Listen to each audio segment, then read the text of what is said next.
Luke chapter 22, New American Standard Version.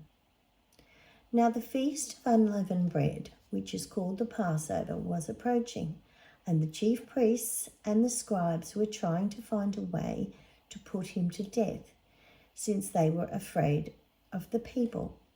And Satan entered Judas, the one called Iscariot, who belonged to the number of the 12.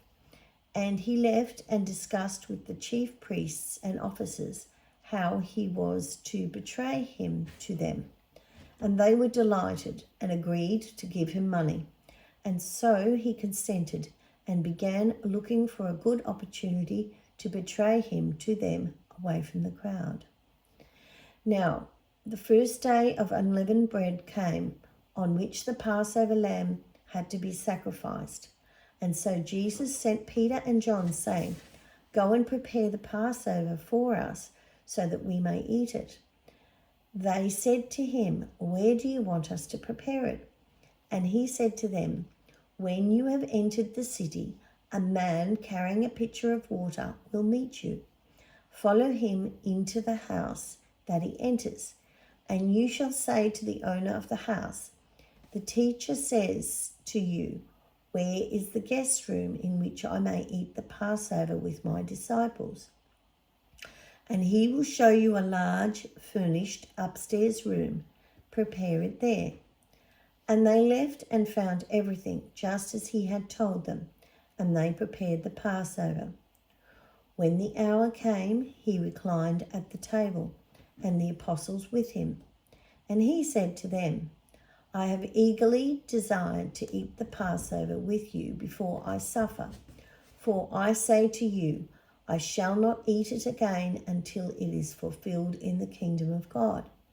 And when he had taken a cup and given thanks, he said, "Take this and share it among yourselves. For I say to you, I will not drink of the fruit of the vine from now on until the kingdom of God comes." And when he had taken some bread and given thanks, he broke it and gave it to them, saying, "This is my body, which is being given for you. Do this in remembrance of me." And in the same way he took the cup after they had eaten, saying, "This cup, which is poured out for you, is the new covenant in my blood. But behold, the hand of the one betraying me is with mine on this table. For indeed the Son of Man is going, as it has been determined, but woe to that man by whom he is betrayed." And they began to debate among themselves which one of them it was who was going to do this. And a dispute also developed among them as to which one of them was regarded as being the greatest. And he said to them, "The kings of the Gentiles domineer over them, and those who have authority over them are called benefactors. But it is not this way for you. Rather, the one who is the greatest among you must become like the youngest, and the leader like the servant. For who is greater, the one who reclines at the table or the one who serves? It is not the one who reclines at the table, but I am among you as the one who serves. You are the ones who have stood by me in my trials, and just as my Father has granted me a kingdom, I grant that you may eat and drink at my table in my kingdom, and you will sit on thrones, judging the 12 tribes of Israel. Simon, Simon, behold, Satan has demanded to sift you men like wheat. But I have prayed for you that your faith will not fail, and you, when you have turned back, strengthen your brothers." But he said to him, "Lord, I am ready to go with you, both to prison and to death." But he said, "I tell you, Peter, the rooster will not crow today until you have denied 3 times that you know me." And he said to them, "When I sent you out without money belt and bag and sandals, you did not lack anything, did you? They said, no, nothing. And he said to them, but now whoever has a money belt is to take it along, likewise also a bag, and whoever has no sword is to sell his cloak and buy one. For I tell you that this which was written must be fulfilled in me. And he was counted with wrongdoers. For that which refers to me has its fulfillment. And they said, look, Lord, here are 2 swords. And he said to them, it is enough. And he came out and went, as was his habit, to the Mount of Olives. And the disciples also followed him.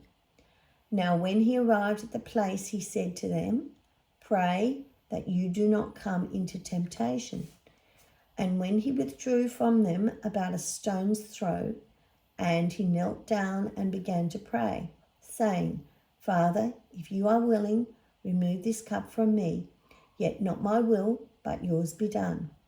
Now an angel from heaven appeared to him, strengthening him, and being in agony, he was praying very fervently, and his sweat became like drops of blood falling down upon the ground.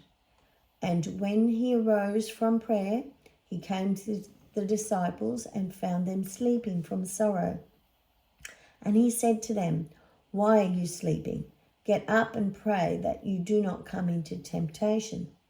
While he was still speaking, behold, a crowd came, and the one called Judas, one of the 12, was leading the way for them. And he approached Jesus to kiss him. But Jesus said to him, Judas, are you betraying the Son of Man with a kiss? When those who were around him saw what was going to happen, they said, Lord, shall we strike with the sword? And one of them struck the slave of the high priest and cut off his right ear. But Jesus responded and said, stop, no more of this. Then he touched the ear and healed him. And Jesus said to the chief priests and the officers of the temples and the elders who had come out against him, have you come out with swords and clubs as you would against a man inciting a revolt? While I was with you daily in the temple, you did not lay hands on me, but this hour and the power of darkness are yours. Now they arrested him and led him away and brought him to the house of the high priest. But Peter was following at the distance. After they had kindled a fire in the middle of the courtyard and sat down together, Peter was sitting amongst them. And a slave woman, seeing him as he sat in the firelight and staring at him, said, this man was with him as well. But he denied it, saying, I do not know him, woman. And a little later, another person saw him and said, you are one of them too. But Peter said, man, I'm not. And after about an hour had passed, some other man began to insist, saying, certainly this man also was with him, for he too is a Galilean. But Peter said, man, I do not know what you are talking about. And immediately, while he was still speaking, a rooster crowed. And then the Lord turned and looked at Peter, and Peter remembered the word of the Lord, how he had told him, before a rooster crows today, you will deny me 3 times. And he went out and wept bitterly. The men who were holding Jesus in custody began mocking him and beating him, and they blindfolded him and repeatedly asked him, saying, prophesy, who is the one who hits you? And they were saying many things against him, blaspheming.